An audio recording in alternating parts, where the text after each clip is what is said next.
Hey guys, this is Ms. Marshall. The next section that we are supposed to go over in class is sequences and series. You should have already watched a video on sequences and series and taken notes. This is in addition to your notes. You can add this to the notes that you have.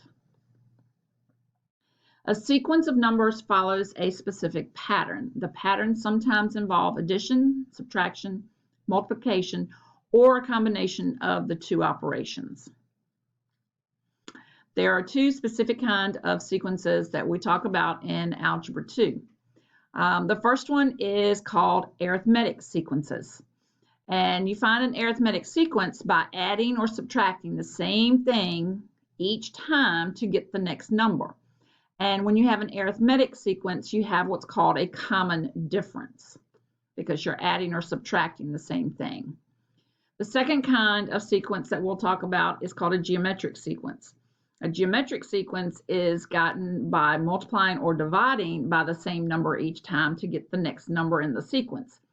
When you have a geometric sequence, you have what's called a common ratio.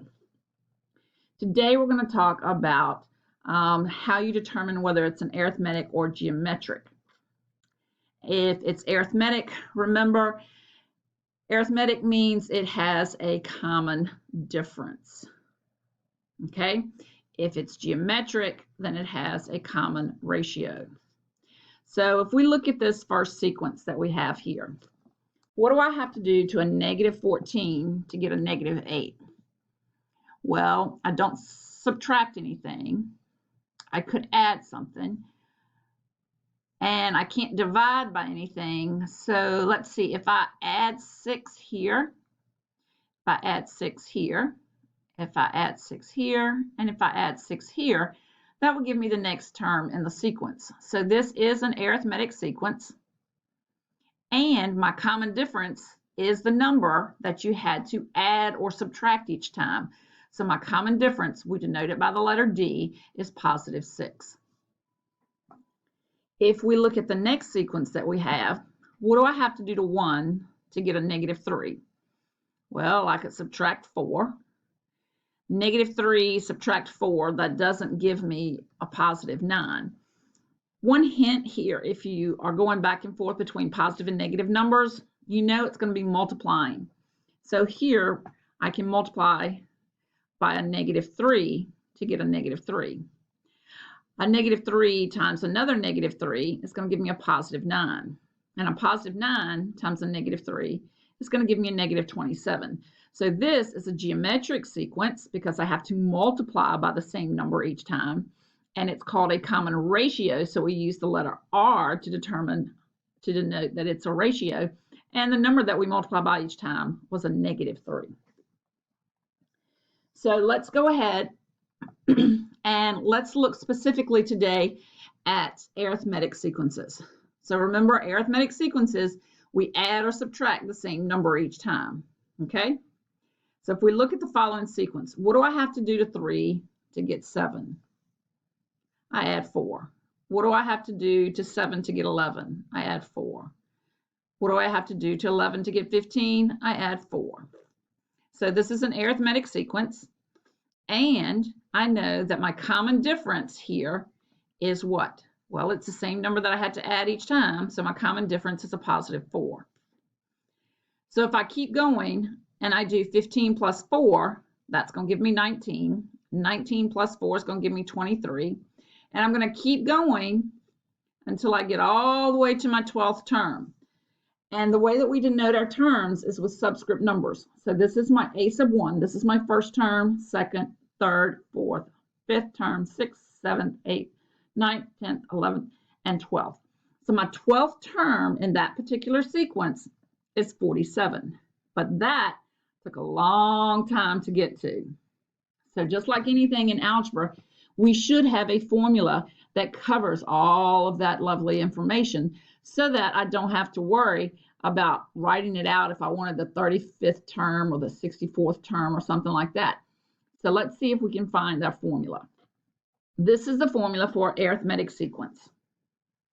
So take a minute, if you didn't write it down from the notes that you took previously on the video that you watched, then come back here and let's write it down on your paper because we are going to be using this.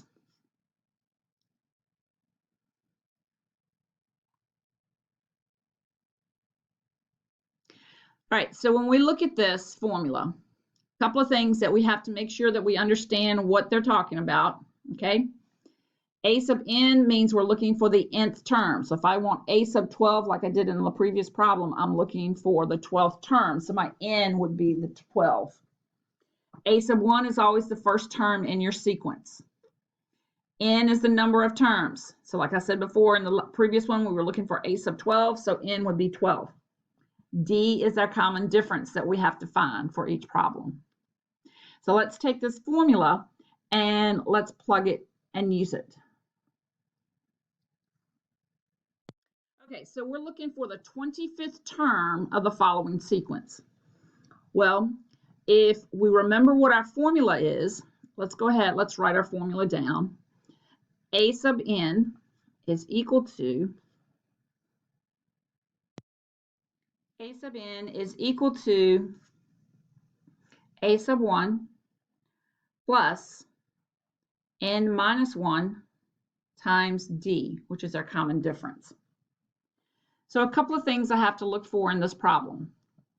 Well, first thing I want to know is, what is my a sub 1 value? Well, this is my a sub 1 value. I know that that's what my a sub 1 equals. Right there. That's the first term in my sequence. What do I need to do to 21 in order to get a negative 18? What do I need to do to a negative 21 to get 18? Right, I'm going to add 3. Add 3. Add 3. So that means that my D value is 3. So the first thing I'm going to do is I'm looking for the 25th term. So I'm going to say a sub 25. A sub 25 is equal to a sub 1 is negative 21 plus n. Now, what's my n value? I didn't highlight the n value. Well, this is my n value up here, what I'm looking for. So n, for this case, happens to be 25. So 25 minus 1 times my d value of 3. So if I come back, I'm going to have negative 21 plus 25 minus 1 is 24 times 3. So I come back and I have negative 21 plus 24 times 3 is 72, and a negative 21 plus 72 is a positive 51. If you don't get what we did, pause the video, go backwards, look at it again. Let's try the second problem. Again, I'm still looking for what term? The 25th term. So my n is going to stay the same. So I know here that my n value is equal to 25. I know that my a sub 1 is equal to what? What's the first term in my sequence? Right here, 213. Now, what do I need to do to 213 to get 201? Well, it's not larger, it's smaller, so I know I'm subtracting. So what's 213 minus 201? Yeah, a negative 12. So D is equal to negative 12. So if I plug all of this into my formula and say a sub 25 is equal to a sub 1, which is 213, plus 25 minus 1 times my D value of a negative 12. Plugging this in, 213 plus 24 times a negative 12. So that's going to give me a little bigger number here. So that's going to give me a positive or negative answer. What's a positive times a negative? That's a negative. So it's a negative 288. And a positive 213 and a negative 288 gives me a negative 75. So the 25th term of this sequence is going to be negative 75. Here we have some sequences, and we need to determine if they're arithmetic. So remember, arithmetic means we're going to either be adding or subtracting the same number each time. And whatever number we add or subtract each time is called the common difference. Smaller numbers. So if I subtract 3, I get 32. If I subtract 3, I get 29. If I subtract 3, I get 26. So this is arithmetic, and my common difference is a -3. Here, I'm going to subtract 20, and again, subtract 20. So again, this one is arithmetic, and my common difference is a -20. Let's look at number 3. How do I go from -34 to -64?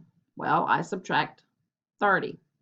How do I go from -64 to a -94? Subtract 30. And again, subtract 30. So this is arithmetic, and my common difference is a -30.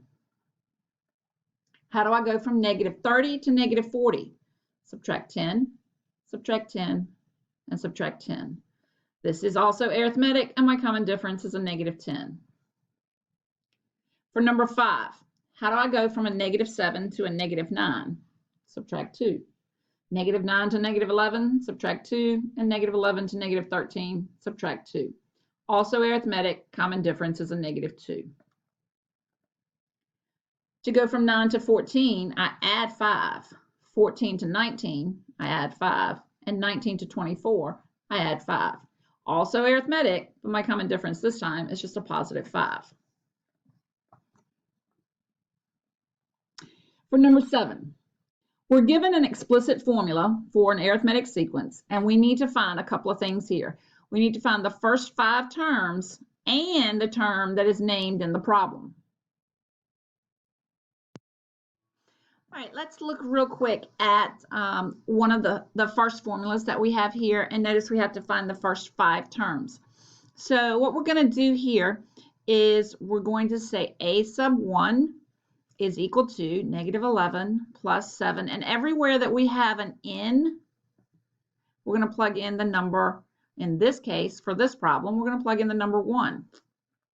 So we have -11 plus 7 times 1 is 7. So a sub 1 is equal to, what's 11 minus 7? Well, that's a -4. Then we're going to do a sub 2. So let's come over here. Let's do a sub 2 is equal to -11 plus 7 times 2. -11 plus 7 times 2 is 14, and -11 plus 14 gives us 3. A sub 2. Now we're going to a sub 3. -11 plus 7 times 3 is equal to -11 plus 7 times 3 is 21, which equals 10. A sub 4, -11 plus 7 times 4 is equal to -11 plus 28, which equals 17. And a sub 5 is equal to -11 plus 7 times 5, which is equal to -11 plus 35, which equals 24. Now I want you to look at a couple of things here. We have to find a sub 34. So we're going to go back over here, and a sub 34 is equal to a sub 1, remember your formula, a sub 1 plus n minus 1 times d. Well, we know that a sub 1 in this case is a -4. We know that we're looking for the 35th term, so 35 minus 1. Now we have one problem. How do we get, what's our common difference? What do we do to -4 to get 3? 3 to get 10, 10 to get 17, 17 to get 24. We add 7, so our d value here is 7. And we plug that into our formula, and we get -4 plus 34 times 7 is equal to -4 plus 34 times that is going to give me 231. So a sub 35 is equal to 227. I'm going to stop now, and I'll pick right back up in a few minutes